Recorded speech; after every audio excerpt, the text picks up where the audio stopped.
The 2015 Octo British Grand Prix saw in total 79 crashes over the race weekend as once again the infamous British weather had its say in proceedings. Incredibly, we had 50 crashes on just Sunday, with 30 in the Moto3 race alone, as a number of riders fell more than once in the tricky conditions. So let's take a look at some of the biggest. Starting with the one that had a massive impact on the championship battle on Sunday, Repsol Honda's Marc Marquez had started the race from pole and was the only man who could match Rossi's pace at the front during the race. Unfortunately though, even the reigning MotoGP world champion could not keep up the doctor, the Spaniard losing the front on lap 13 at Copse Corner, leaving him 77 points behind the victorious Rossi and effectively ending his chances of retaining his title.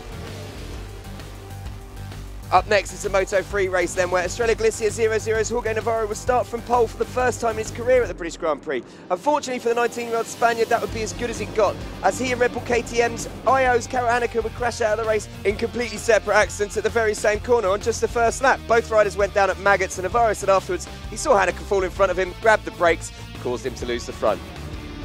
Back to the MotoGP race now, and LCR Honda teammates Cal Crutchlow and Jack Miller have both got brilliant starts from 8th and 18th of the grid respectively to be fighting for the podium. Unfortunately, on lap 3, Miller got a bit overconfident on the brakes coming into Vale and took out his teammate Crutchlow at the Brits home Grand Prix.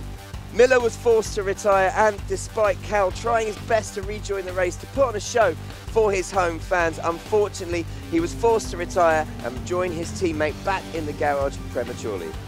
On to Moto2 now, and British rider Sam Lowe secured pole position in his home Grand Prix and was full of confidence heading into warm-up. But the conditions changed dramatically from Saturday, and he had this nasty-looking crash at T12.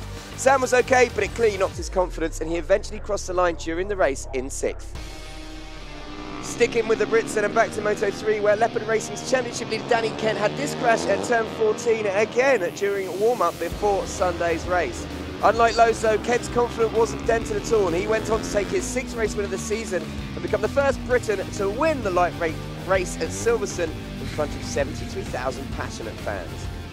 So then in total there were 79 crashes across the whole weekend, which is the most we've seen this season, beating the 78 from Le Mans, and the most since Misano in 2013 when 109 riders hit the deck.